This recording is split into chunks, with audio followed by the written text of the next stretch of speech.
guys! Today we'll be recapping a manga called The Invincible Princess is Bored Again Today. Please remember to like and subscribe if you enjoyed the video, as it really helps our channel. Thanks. We begin our story not with a princess, but a girl who came from nothing.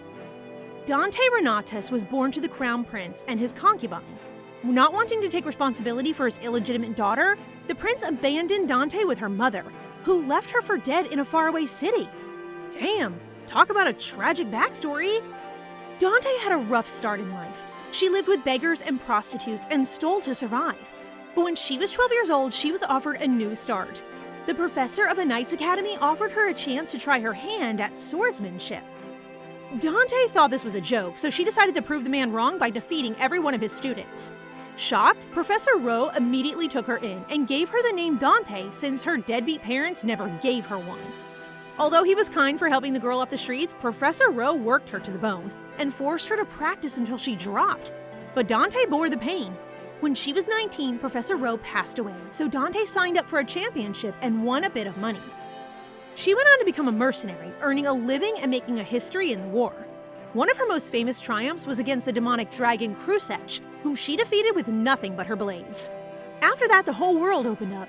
People begged her to marry their sons or come to work as a hired knight. When she was 23, the emperor summoned her to the imperial palace. That's right, the crown prince who had abandoned her as a baby was now an emperor. He gave her the name Renatos and brought her back to the family as reward for all her achievements.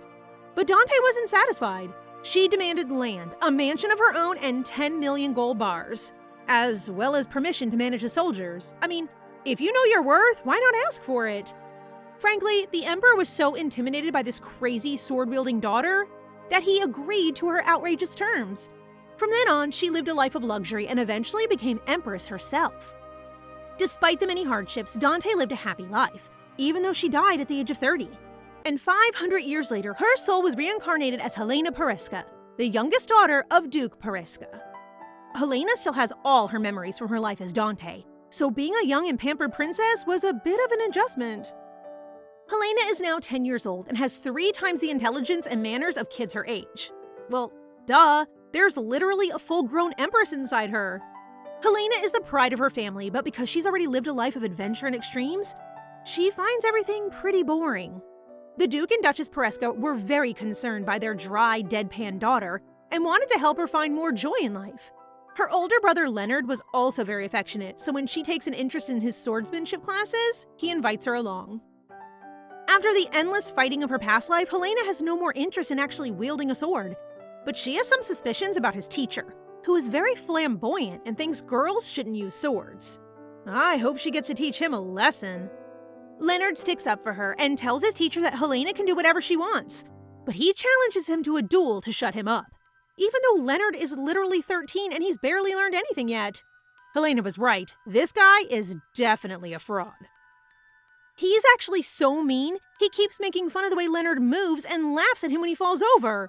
What kind of teacher is that? He's also not a very good swordsman. It's a wonder how he got hired. So while Leonard comes off for a break, she gives him a few pointers to strike back. He doesn't even question the fact that his 10-year-old sister has expert advice on something she's never studied. He just trusts her completely. This boy is too sweet. When the battle resumes, both fighters are twice as fierce as before. Leonard struggles initially, but at last he spots the opportunity Helena told him to look for, and he takes it. Instantly, the teacher is on the ground groaning. What a baby! He's clearly a sore loser as he immediately starts screaming at the kids and telling Helena not to mess in the affairs of men. Oh, you've really done it now, buddy. Having finally had enough of his excuses, Helena takes her brother's sword and challenges the teacher herself. Despite being half his size and twice as weak, she gives him a good beating and even tells him what he's doing wrong in the middle of the battle.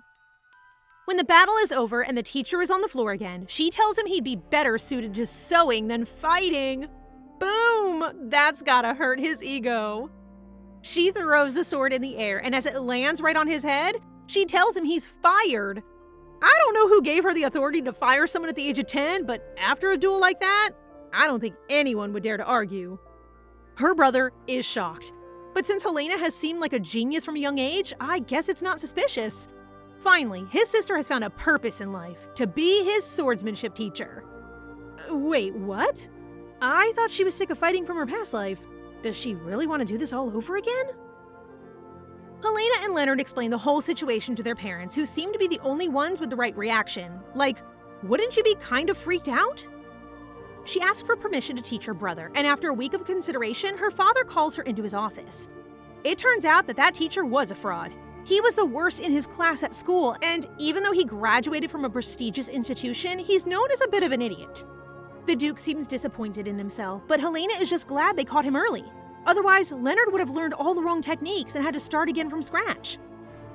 Her dad has clearly thought long and hard about her proposal. Even though she's a genius, any reasonable person would be worried about a 10-year-old teaching someone how to use a sword when she's never fought herself. But then, she's never shown an interest in something like this before, so he makes a suggestion. Next week, they will have a visitor to the estate around Leonard's age. He offers her a trial period. If Helena can teach Leonard well enough to beat their guest, then he'll consider a long-term solution. The only catch is that their guest is none other than Prince Caesar, who has studied at the Imperial Palace and been training years longer than Leonard. But with the legendary Dante Renatos at his side, there's nothing he can't do. Prince Caesar is a member of the Grey family, who have all distinctive red eyes. As soon as Helena sees them, she is reminded of the man she passed on the throne to before she died in her past life, her close friend Duke of Pereska. When he arrives at the estate, Helena is shocked by the resemblance. But unlike her friend the Duke, Prince Caesar is rude as heck. Clearly, being raised in the Imperial Palace has made him pretty spoiled. But if anyone's going to put him in his place, it's our Helena. She challenges him the second he steps inside. Since he didn't like her greeting, she offers him a hand to shake instead, shocking every single noble in the palace. Once a very nervous butler forces them to shake hands, Caesar uses the opportunity to try to crush her fingers. But if that's the game he wants to play, he's picked the wrong opponent. Instead of using brute force, Helena answers with her brain and adjusts her grip to target his joints. This girl really has no chill. Not wanting to admit he had just got beaten by a little girl, the prince doesn't make a fuss and walks away with his butler on the promise of a rematch. And just like that, they were enemies for life. It's going to be one long summer. Once the welcome is over, Helena gets a firm talking to from her mother. Not only did she disrespect an heir to the throne, but she isolated a kid who recently lost his mother. He doesn't have a lot of friends his age, so the Duchess asks her daughter to be kind to Caesar. Reluctantly, Helena agrees. Despite her opinion of the prince, it seems clear that after the death of his mother, the Empress, his position in the imperial hierarchy has become a little shaky. It seems like the youngest son has been sent away to protect him from any opposition in the palace. Speak of the devil, Caesar is waiting in the hallway when she comes out of being lectured by her mother. He seems a lot calmer than before and tells her not to worry about earlier. I guess he's trying to play the gracious superior card, but when Helena assures him she wasn't worried at all, he suddenly blows his top again. Ugh! Anyone else kind of hate this kid already? Helena puts him in his place by revealing that she knows why he's been sent here. After all, he can't really call himself superior when the Pereska family are the ones protecting him. The prince's arrogance disappears after that. He's well aware that he's a difficult guest to accept. By taking him in, the Pereska family risks becoming an enemy of the new First Empress Valere. He apologizes for getting them involved in this political mess and tells her there's no need for superficial hospitality. Wait, is that what he was trying to say earlier? Did Helena start a war for no reason? For the first time in both her lives, Helena Pereska made a mistake. She tries not to dwell on it, but when her brother brings it up during training a week later, she gets a little defensive. Leonard is such a sweetheart. He feels sympathy for the prince because of his lonely and competitive upbringing. So for his sake, she agrees to go and reconcile with Caesar. Well, that's what she tells him. What she's actually doing is going to scout out the competition during the prince's training with his swordmaster Hamilton. As usual, no one suspects a little girl. They let Helena watch their session, allowing her to discover that the prince is a genius? No, seriously, his reflexes and focus are amazing for their age. It's clear he's a natural talent, just like Dante Renatos in her previous life. At this rate, Leonard won't stand a chance. How the heck is she going to beat him? The teacher seems impressed too. Maybe the prince is trying extra hard to show off to Helena? After watching him spar, she hasn't been able to find a single flaw in his strategy. So out of curiosity, she asks him to fight her instead, thinking it might be easier to spot potential weaknesses in person. Of course, both the teacher and the prince are floored, and they don't want to take the blame if she gets hurt. So Helena switches tactics and offers him a bet. Whoever wins can tell the loser to do whatever they like, no complaints allowed. Obviously, Caesar can't say no to an offer like that, so the poor teacher stands by while the two of them draw swords, each as determined as the other. Is it just me, or is anyone else kind of excited? I genuinely don't know who's going to win. The match begins. Helena's strategy is to find his weaknesses, which means she needs to try as many different attacks as possible to test him. She strikes first in an area that's very hard to defend, but the prince blocks her immediately. He counterattacks right away, keeping Helena on her toes as she is forced to defend. The prince can tell she's no beginner, but he's not one to back down from a fight. Helena isn't either, but she's still just a child, an untrained one who is younger than him. She doesn't have the stamina or strength that he has built up over the years. So instead, she uses some field techniques that you would never find in the classroom. But instead of dodging, the prince takes the hit head on and blocks it with his arm. Dude, if this was a real fight, you would have just got skewered. While Helena is still shocked at his reflexes, he strikes back, stopping just short of her neck when the teacher calls the match. Poor guy probably thinks they're both mutants. Before either of them can get seriously hurt, he calls it a draw. Neither one is satisfied without a victory, but the prince does acknowledge her skill and says it was the most fun he's had in ages. Helena doesn't show it, but she enjoyed it too. Now she's found a diamond in the rough, a new project to take on and teach. Although, judging by that match, he could teach her a few things too. That evening, the Pereska family sit down for dinner without the prince. Apparently, he's tired and decided to skip the meal. Did he get hurt by her blow? Or is he practicing in secret for a rematch? Thinking it's the first, Helena visits his room after dinner to check in on him. She opens the door to find him in a sling and freaks out. It's not broken at least, and Caesar seems to be in good spirits. Actually, he's really enjoying Helena's guilty expression. Helena tells him not to take his injury lightly. She broke a finger before, and it only caused her more pain down the road. Obviously, that's kind of a weird thing for a 10-year-old to reveal, and she does a very poor job of pretending that it happened during playtime and not blocking an opponent's sword in her past life. She's surprised that he didn't tell everyone it was Helena who hurt him. If they were really enemies, it would be the perfect chance to get her in trouble. But Caesar says he doesn't hate her, and besides, he wouldn't be so petty. Finally, these kids are starting to realize they're better off as allies than enemies. He also knew that she held back her strength in that last blow. When she saw him raising his arm, she pulled back as much as possible. Who knows what she could have really done if she went all in? Caesar asks what wish she would have made if she'd won.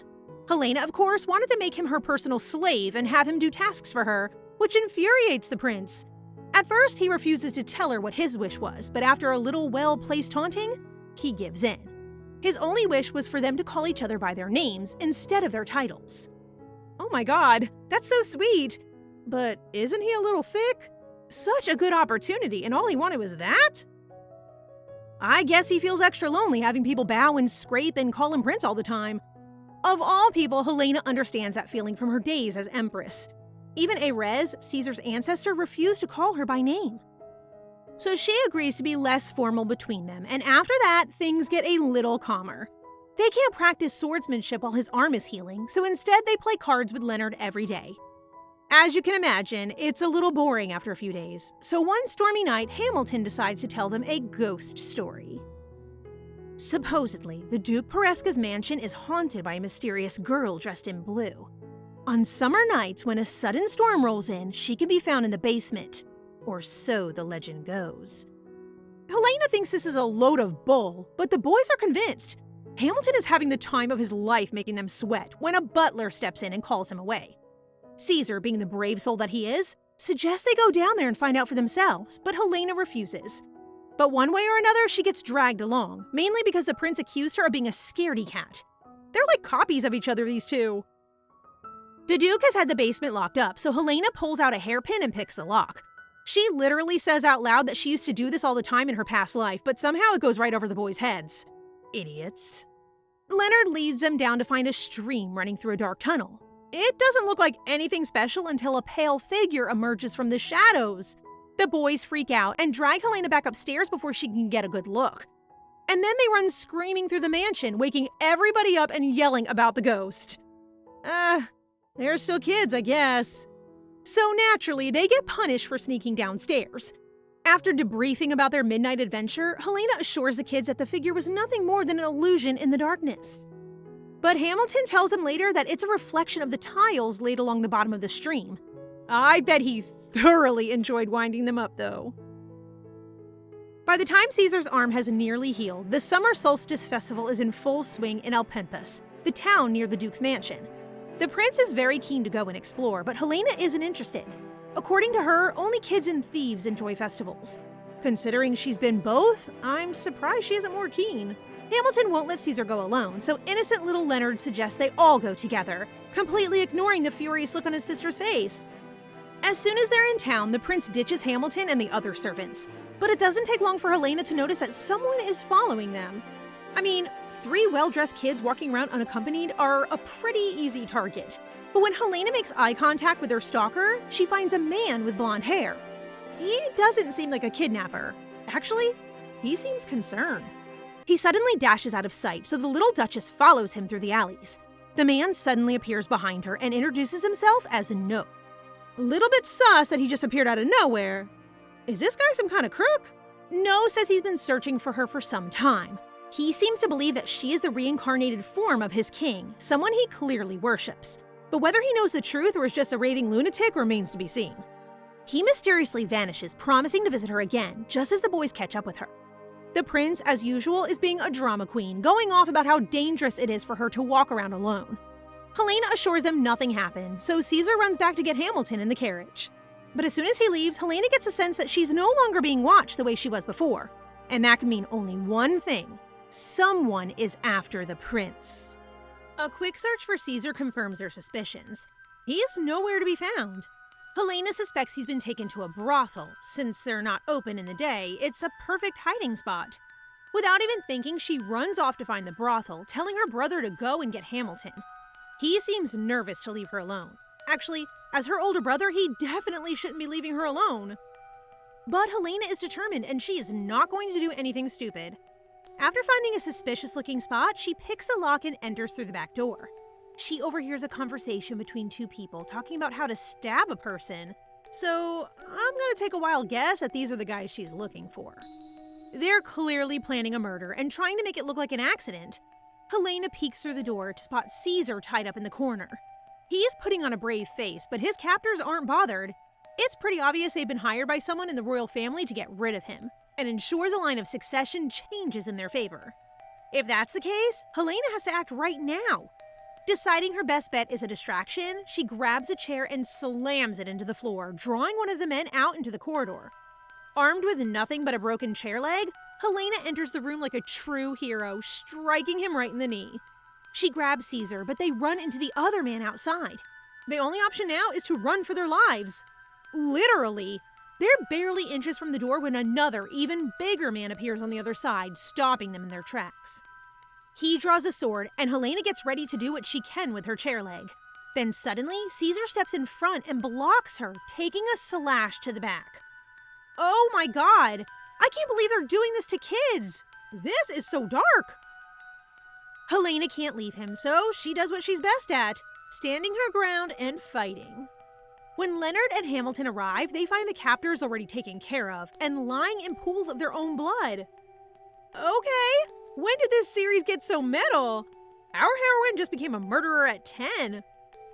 After the incident, Helena spends 3 days in bed. She sprained her ankle and damaged some arm muscles, which is probably just what happens when you use adult sword fighting techniques in a tiny body. It turns out Helena did not kill the kidnappers, thankfully, so they were taken to the capital to be punished. And best of all, Caesar was okay in the end. 2 days after her recovery, Helena finally has to face the music when her father calls her into his office. He seems hella mad, but really he doesn't know what to do with her. It's clear by now that Helena is no ordinary kid. Hamilton already wants to take her to the capital to train her natural talents. So he gives her a choice. She can stay in the duchy and live the quiet life she always wanted, or she can once again choose the path of blood and glory.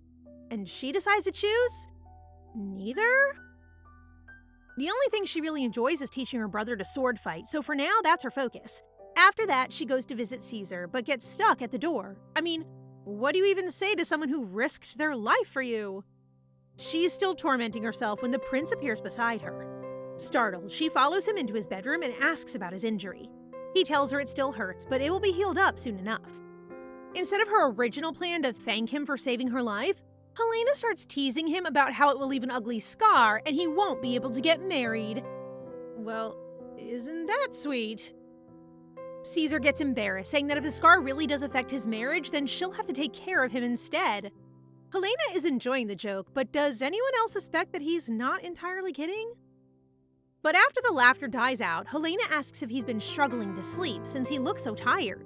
It seems the poor prince has been too scared to get any rest. And who can blame him? Whoever sent those kidnappers was someone from the imperial family, someone living at the palace that he will eventually return to. Would you be able to sleep knowing your own family was after you? It's all way too heavy for a 14-year-old, and that's before the trauma of the whole nearly being murdered thing. In a bizarre attempt to comfort him, Helena says he wouldn't be safe even if he gave up the throne. Nice job, Helena. That'll cheer him up. But as someone who has experience fighting for a throne, she knows that his only real option is to claim his birthright. If he's still in line of the position of emperor, then there will always be people to protect him. So really, he has no choice but to fight back. Obviously, that's easier said than done, and Caesar's confidence is shaken. So Helena reassures him that she will support him and stand at his side while he grows stronger. She'll help him become the emperor. Well, that's a few steps away from a peaceful life tutoring her brother, but I hope she sticks to her promise. I want to see Dante back in action. That night, Helena sleeps beside the prince, allowing him to get the first good night's sleep since the incident. A few days later, the wound healed up, leaving a scar just like Helena predicted. Hamilton desperately wanted to take her to the capital and hone her skills, but her father refused. So in the end, the Pereska family bid the prince a farewell after a very eventful summer. After their goodbye, Caesar asks the Duke if he can visit every summer so that Helena can teach him how to fight. He agrees and they shake hands, promising to remain as master and student until he climbs to the height of emperor. What a difference from their first meeting! 3 years later, the Pereska siblings receive a letter from Caesar telling them to prepare the guest room for his arrival again this summer. No, hi, how have you been? It looks like he's gained back all his arrogance in the last 3 years, but at least he's survived. The old trio will once again be reunited, no longer as kids, but as 17-year-olds. Oh, yeah, we're definitely gonna get some romance this summer, I can feel it. Helena has been diligently teaching Leonard how to fight for the last 3 years. He's won a few local competitions and moved on to some more serious blades, not those little wooden ones they use for practice. Helena has just picked up a new pair of swords for them both, some very shiny silver ones. It's not just Leonard's reputation that has improved. Helena is now a highly sought tutor, even by people who used to call her stupid and who said a little girl could never be a swordsmanship teacher. She sure proved them wrong. As she's leaving the shop with the blades, a girl with blue hair suddenly bumps into her and sprints off in the other direction. From her days as Dante, the princess knows immediately that she's had her valuables stolen. Though, I don't know how the heck that kid emptied her pockets in the 2 seconds they made contact. Of course, it's Helena, so instead of calling some guards, she runs after the thief herself. It doesn't take her long to find a group of scoundrels in a back alley, and among them is the blue-haired girl. She listens in on their conversation and discovers that there's more to the situation than it seems. The girl is actually a member of a noble family herself, so the thugs want to hold her for ransom. Instead of her family having to pay a huge sum, the girl is trying to steal and beg in order to pay it off herself a little at a time. Maybe that means her family didn't want to pay the ransom? Is she an illegitimate child? If that's the case, then this is going to get very personal for Helena, since she was in this exact position in her past life. While the thugs are beating the little girl, she swoops down and takes back the wallet. All it takes is stomping on the leader's toes, and suddenly they've all run away screaming. What a bunch of babies. But little Miss Bluehair won't give up so easily. She grabs a pair of rocks and launches at Helena, fighting to get the wallet back. Seeing her desperation, Helena proposes a bet. If the girl can hit her just one time, she will give over the wallet. But if she surrenders first, then the girl must become Helena's subordinate. Of course, the second she starts fighting back with her sword, the girl gives up and gets on her knees. After asking a few questions, Helena discovers that she's called Terra, a name given to her by the Count before he threw her and her mother out of the estate. Helena can't stand the idea of her walking around with a name given by her horrible father, so she gives the girl a new one, Agot. And from now on, Agot will be her personal servant, which is a heck of a lot better than living on the streets and stealing to survive. The next day, Agot is already in uniform and grinning from ear to ear. She's only 12, but she's a fast learner, so everyone takes a liking to her straight away. The only thing is, she's a little overeager. She literally wants to do everything for Helena, even down to feeding her at dinner time. When it comes to swordsmanship, Helena finally draws a line and tells Aga to stay out of the practice area. Leonard has noticed how obedient her new servant is and warns his sister that she and the prince definitely won't get along. Helena tries to ignore the creeping sense that he might be right. The day comes when Caesar finally arrives, and boy, has he grown up. After something of a growth spurt, he looks like a man, not a boy. He jokes that Helena seems smaller than last year, earning a nice sharp punch to the stomach. I think he deserved that one. Once he's recovered from the sucker punch, Caesar notices Agathe, who is already clinging protectively to her mistress. Just like Leonard said, he seems irritated already, but Helena doesn't take his complaints too seriously. She's busy staring at his thighs. No, literally, and she's not ashamed to admit it either. She honestly might have reached out to give them a squeeze if Agathe hadn't arrived just in time with their tea. Seconds later, the prince and the servant are screaming at each other about who knows what. Helena tells him not to squabble over her. Agathe leaves the room with a smile, thinking she won that round, although I'm pretty sure there are no winners here. Anyway, it makes Caesar so desperate to get back in Helena's good books that he offers to let her touch his thigh. Oh dear, they really have grown up. Although she seems like a total pervert, Helena is genuinely just impressed at his muscle definition. She doesn't seem to realizing that rubbing her hand all over a teenage boy's thighs is not the most normal thing in the world, until she suddenly looks up and realizes they're only inches apart. Helena suddenly sprints out of the room with a bright red face. Is this the first time she's ever been embarrassed? In both her lives? After that, Helena does her best to avoid the prince completely. She's gone from being the ice queen with no feelings to someone who's too scared to even make eye contact, which is kind of awkward since she's meant to be his teacher during the summers. After a few days of running away and hiding, Helena tells herself to get it together. That night, Caesar appears beneath her window, throwing rocks to catch her attention. Aww, he's such a romantic. Immediately, she tries to go back inside, but he begs her to stay and talk for a bit. After getting her permission, he climbs inside her bedroom and explains that he had to come from outside because Agathe was guarding her door. Of course she was. Caesar seems to think that he's done something wrong since she's been avoiding him the past few days. Helena assures him she doesn't hate him, it's just, he's changed. I mean, look at the man. He's grown so much he's practically a different person now. Of course that's going to be weird for a childhood friend. But the prince admits that he's been nervous about this summer. He's only here for 3 months, and after that, he'll be an adult. He's worried that Leonard and Helena will forget all about him once they grow up and start their own lives. Touched by his concern, Helena takes his hand and promises never to abandon her pupil. Hardly seconds later, he's totally over it and curls up under her blanket to go to sleep. He doesn't have a shred of self-awareness. They're grown up now, so sharing a bed is very different to when they were younger. But Caesar is pushy, and after all, she did just promise not to run away. So I guess she has no choice. Just like in the old days, the prince is comforted by her presence and falls asleep almost instantly, mumbling some kind of apology for getting taller. Wow, this kid may be handsome, but he's such an idiot. There's no way he's really that innocent. Now that they've reconnected, swordsmanship class is just as vicious and demanding as before. Caesar is improving rapidly, as expected of someone with his natural talents. But it means Helena has to constantly revise all the lesson plans, since he's advancing at a rate far beyond her expectations. One person who knows better than anyone how that feels is Hamilton, who is proud to see her working so hard.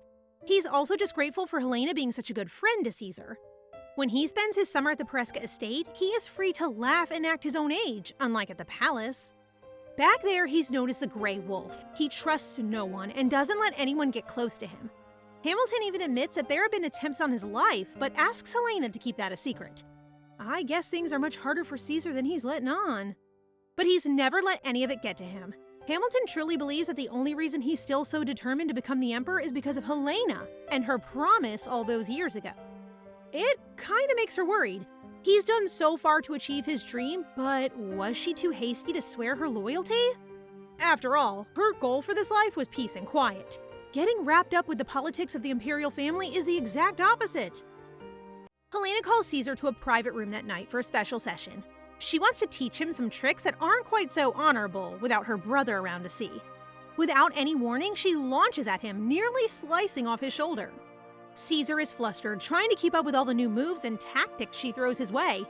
He does his best for a few minutes, but in the end, Helena has him disarmed and wins the first round.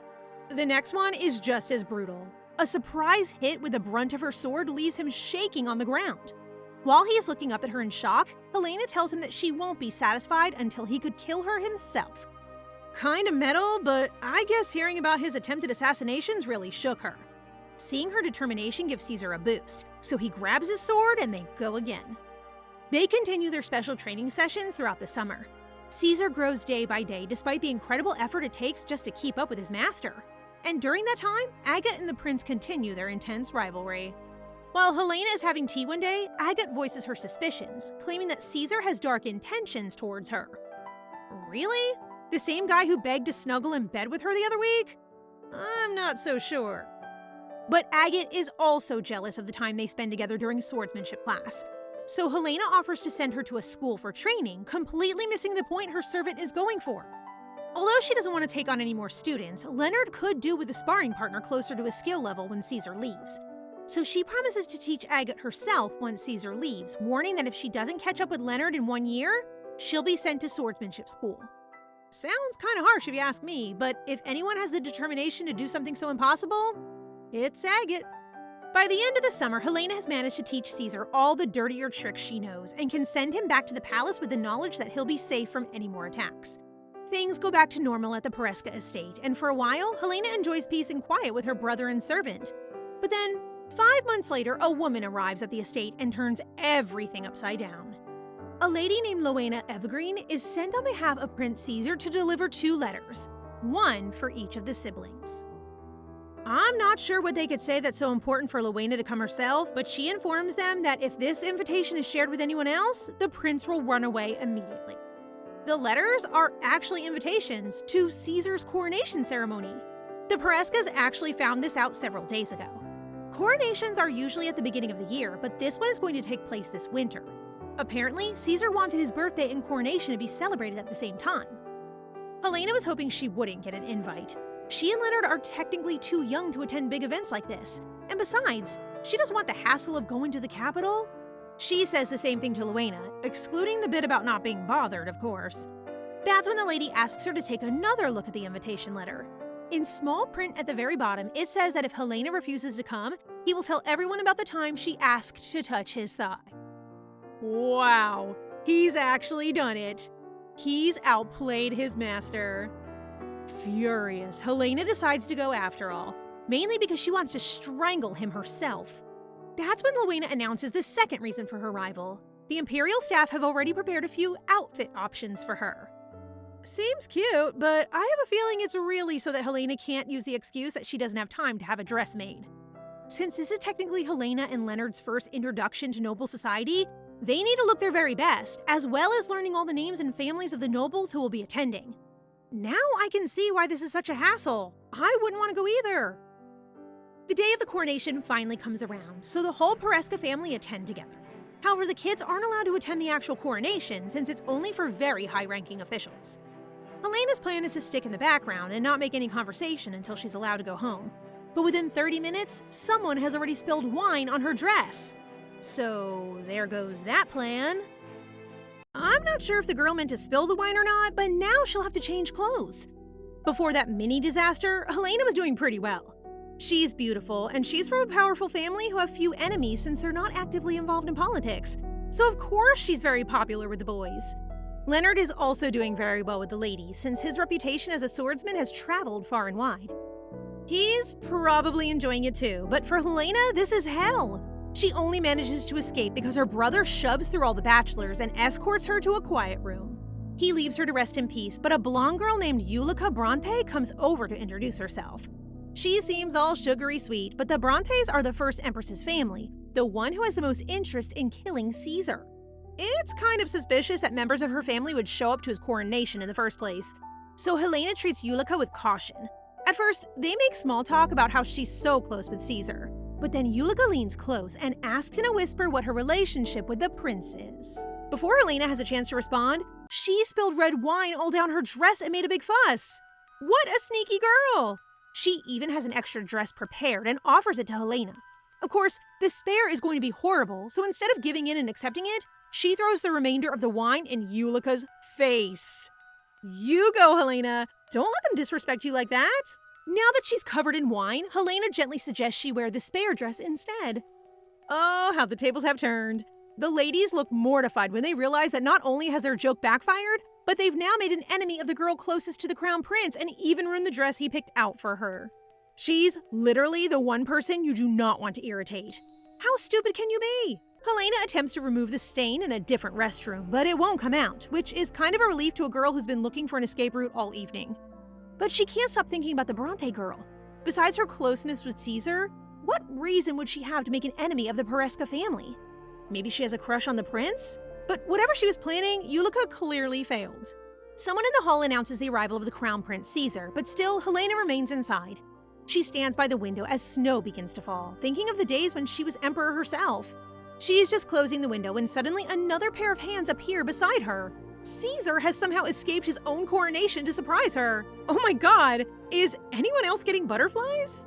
Helena is kind of shocked that he's not literally being crowned right now. I mean, it's his party. Doesn't he kind of have a responsibility to go and see his guests? But as usual, his number one priority is Helena.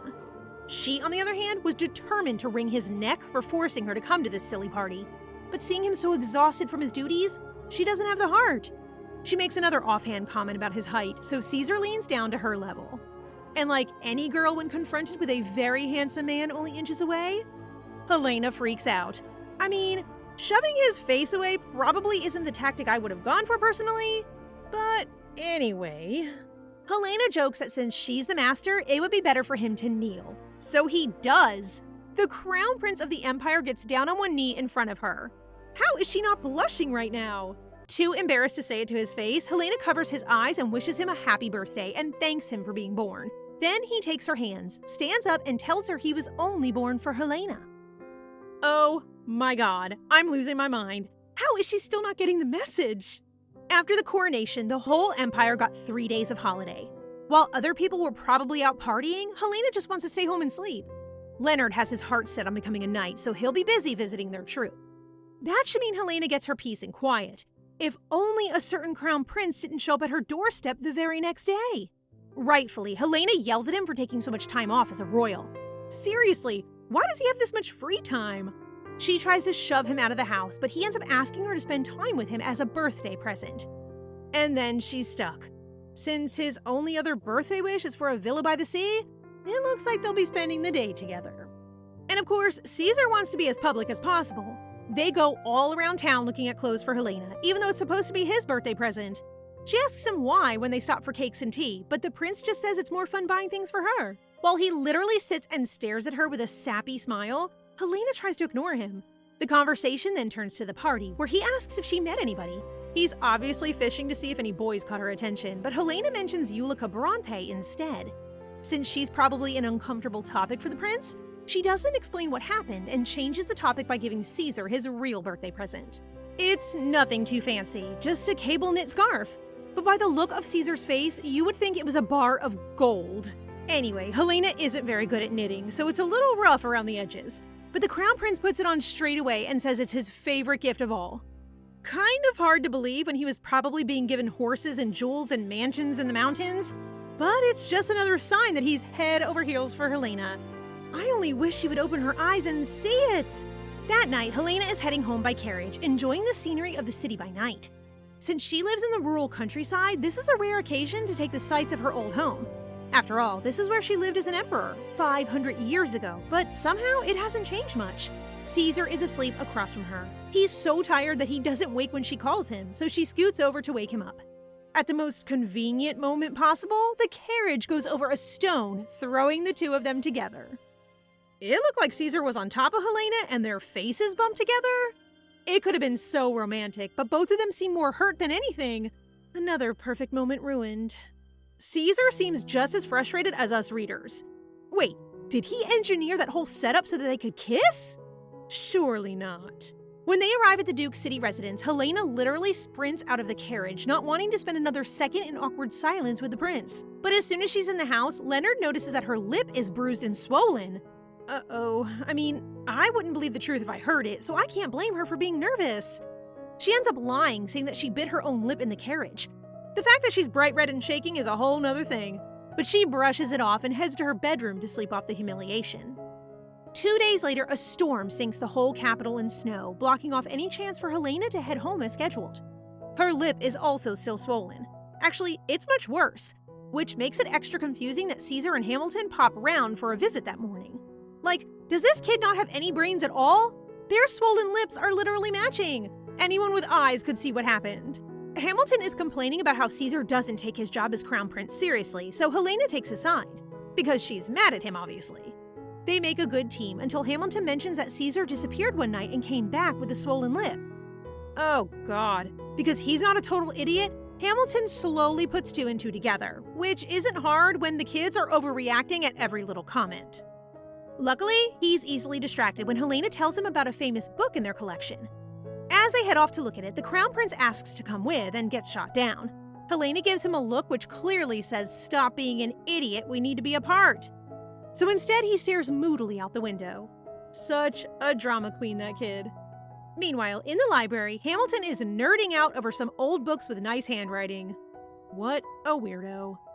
While he mumbles to himself, Helena can't stop thinking about the look Caesar gave her before she left. He looked hurt, but whether it was to cover up the injury or because he was actually upset is hard to tell. While pondering it, Helena complains aloud about Caesar showing up again to bother her. Hamilton admits that actually it was his plan to come here today. Yes, he wanted to complain about their mutual pain in the butt, but he also wanted to see Caesar relax a little. The coronation has caused a lot of stress, so he brought his young master to Helena for a moment of rest. Hamilton also admits that the coronation was rushed ahead of schedule because the imperial consort is about to become the first empress. That puts Caesar in a dangerous position. If she becomes empress, then her son will go after the crown prince title and try to take it from Caesar. This also sheds some light on the Duke of Pereska's activities. Up until now, they have been neutral in imperial politics, but the Duke has been attending lots of social meetings lately, and Helena didn't know why. Now she does. Her father has officially taken Caesar's side. Maybe that's why Ulrica had the nerve to be so rude to her? Because they're on opposite sides of the political battlefield? Ugh, it's all so confusing. Helena asks Hamilton why he would trust her with this information. He says it's just a reward for showing him the book, but it's clearly more than that. Since she was young, Hamilton has always treated her as a grown-up and tried to bring her into imperial life. Even now, he offers to be her informant about matters in the city that she's too far away to hear. I guess he trusts her and wants to keep her by Caesar's side. Speaking of the crown prince, when Helena returns from the library, she finds him fast asleep by the window. He really only sleeps when he's near her, doesn't he? She gives him a bonk on the head to wake him up and jokes that she was about to draw on his face. Then, very suddenly, things get quiet and serious between them. Caesar reaches out to touch her face, murmuring that her wound still hasn't healed. And then, without any warning, he kisses her. Ah! I can't believe it finally happened! But, not to ruin the moment, buddy, but I don't think that's the way to heal a swollen lip. While she's still reeling, Caesar asks if it's okay for them to kiss. Hey, Mr. Prince, you usually ask permission before you do the thing. Helena says the same thing, but Caesar doesn't care. He's already halfway to her lips when he says that he's going to do it again. Oh my god, this got steamy so quick. Wasn't it only a few chapters ago that they were kids? Knowing Helena, she's going to rationalize all the romance out of this immediately. A few days later, the snow clears, so Leonard and Helena can return to the Duke of Pereska's estate. Hamilton and Rowena come to see them off. The only person who isn't there is Caesar. Apparently, Agate refused to let him visit because, of course she did. As they're rolling away in the carriage, Helena quietly admits how much she wanted to see him one last time before they went home. The prince is slowly melting this Ice Queen's heart, and I'm so here for it. Suddenly, we speed up to 3 summers after the coronation. Leonard has impressed the Knights Commander and is now training to join them, so he only gets to meet his sister once a month. Caesar came to visit every summer just like before, but these days he can't stay long. Agate is obsessed with her sword practice and fights all day until her hands are swollen.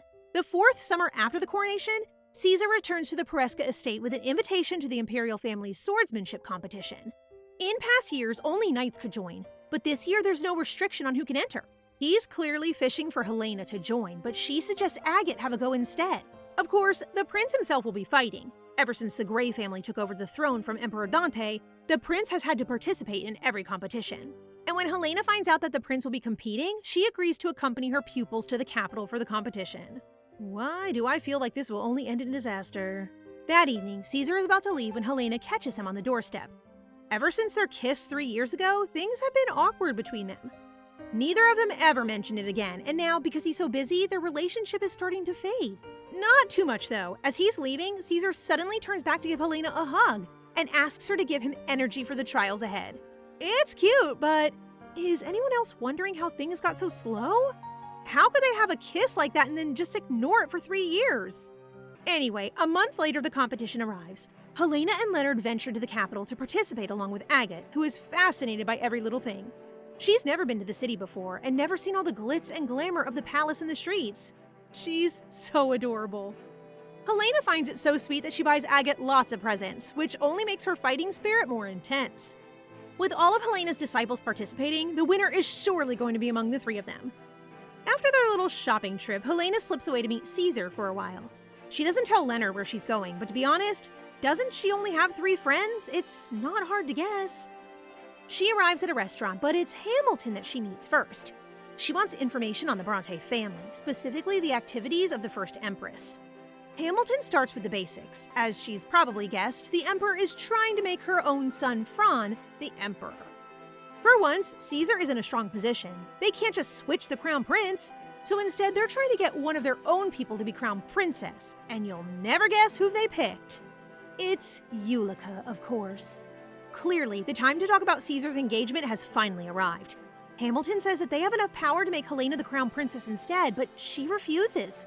She has no interest in being empress, since she's already been the emperor, and she hates socializing. Honestly, she would be the worst person for the job. But that still won't make it any easier for her to watch someone else marry her prince. Helena shoves all the thought of marriage deep down, focusing on the competition ahead. The crowds are heaving, but luckily the noble seating is 1 floor above. What isn't quite so lucky is that the person who takes the seat beside Helena is the woman of the hour, Miss Julica Bronte. After their last encounter, she's scared to death of the Pereska princess, but Helena finds the whole situation highly amusing and won't let her switch seats. For all intents and purposes, Helena is perfectly polite. But really, she's watching Julica closely, wondering how someone so skittish is going to survive in the imperial family. Soon, the final round of fighting begins. Agate loses her match, but she still performed admirably and got a lot of attention from the crowd. Next up is Leonard, who wins his match with a single move. Damn, he's good! The last man to compete is the prince, who ruthlessly defeats his enemies without any hesitation. The crowd seem a little more afraid of him than impressed, but I guess that makes sense since he uses Helena's personal fighting style. The final match is between Caesar and Leonard. They fight fiercely and put on a good show for the nobles, but in the end, as you probably expected, Caesar wins. The girls all go crazy, especially Lady Bronte, who is practically obsessed with him. As the victor, Caesar is given a wreath. Tradition dictates that he should give it to the lady in his heart. Uh-oh, this is about to get super awkward. He marches right up to Julica, who is waiting expectantly while Helena pretends not to pay attention. Julica congratulates the prince wholeheartedly and says she believed in him from the start. Caesar smiles back warmly while the Empress watches on with a smug smile. He takes the wreath from his head, but it doesn't go to Julica. It goes to Helena. Oh god, okay, I love the romance, but now I'm mega stressed. Isn't the Empress going to throw a fit? Caesar loudly proclaims that his victory belongs to his master. So now I'm not sure if this was a romantic gesture or a sign of his thanks. After that, rumors start to fly between the nobles of Helena's talent. Everyone is wondering if she'll return his affection, but they're also wondering what will happen to Lady Bronte now. Behind closed doors, Helena is already teaching her pupil a lesson. While polishing her sword in front of him, he is already apologizing for the crime he has committed by throwing her into the limelight and causing her a whole host of problems. He sure is well trained. Besides the rumors, Helena is also upset because she thinks he's using her in his war against the Empress. But he earns her sympathy again by complaining that he was only trying to show her the results of her teaching.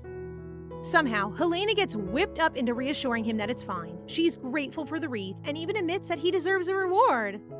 Oh god, bestie, you're so easily fooled. Delighted, Caesar immediately perks up and gives her a kiss on the hand, telling her he'll be waiting eagerly for her reward. When she's telling the story to Leonard later, he seems just as impressed by the prince's manipulative tactics. He also hands her a letter with the royal seal, but it's not from Caesar. It's from the Empress. Uh-oh. Villain number 1 has entered the battlefield. And that's it for today, guys. What did you think? As always, don't forget to like the video and comment for the next part so we know you want more. Remember to subscribe and turn on notifications for updates. See you in the next one!